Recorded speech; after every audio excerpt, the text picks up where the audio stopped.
Pessoal, boa noite.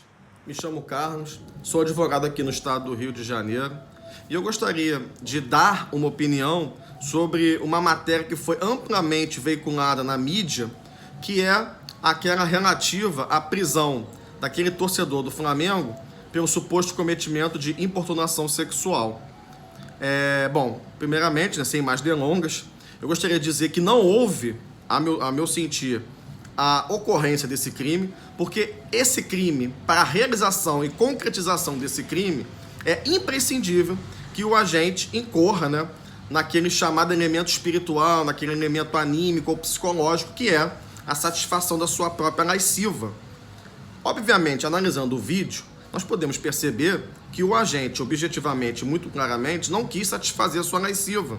Ele quis, ali, aparentemente, fazer uma brincadeira de extremo mau gosto, mas essa brincadeira de extremo mau gosto, ela não é assambarcada pelo direito penal, porque o direito penal ele tem que vir à tona, ele tem que vir em evidência para reprimir condutas que são absolutamente afrontosas aos bens jurídicos. Então, por inexistir um elemento descritivo contido no artigo 215-A do Código Penal, que é a satisfação da lasciva, não há a devida congruência da conduta do agente ao dispositivo legal em comento, de modo que afastar-se-ia a ocorrência desse crime.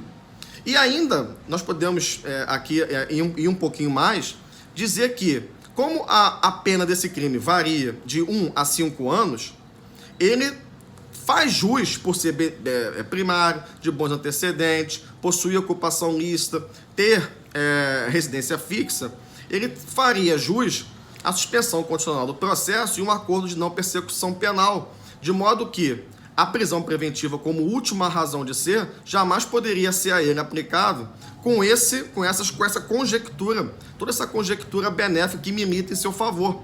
Então, ainda que ele fosse condenado, como se não bastasse esses dois institutos processuais que são a ele benéficos, ao final do processo, se ele ainda fosse condenado, existiria a possibilidade de lhe aplicar o sursi pena, que seria a suspensão da sua pena, acaso ela girasse até 2 anos de condenação.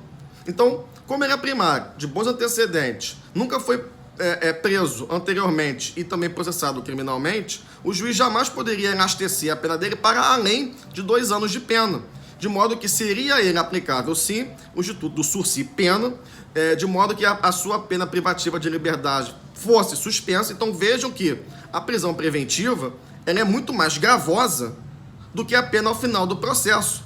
Então a prisão preventiva ela passa a ser inútil, inadequada, desproporcional e inadequada ao caso. Então o que me parece é que, num primeiro momento, não houve a ocorrência desse crime, é um fato atípico, mas ainda que se considerasse aquela situação de dúvida, se ele tem que responder a um processo, a prisão preventiva é absolutamente inadequada ao caso desse torcedor, porque ele, repito, é primário, de bom antecedente, possui residência fixa, ocupação lícita. A prisão preventiva é mais gravosa que a pena eventualmente a ele aplicada ao final do processo. Então, a meu sentir, errou o delegado de polícia ao fazer a atuação em flagrante, errou o juiz que analisou essa prisão em flagrante no bojo de uma audiência de custódia, e eu tenho certeza que muito em breve esse torcedor será solto e não me espanto se for absolvido ao final do processo, onde a mídia não vai interferir no julgamento, que tem que ser isento e imparcial. Então, ficam aqui as minhas considerações. Uma ótima noite a todos. Fiquem todos com Deus. Boa noite.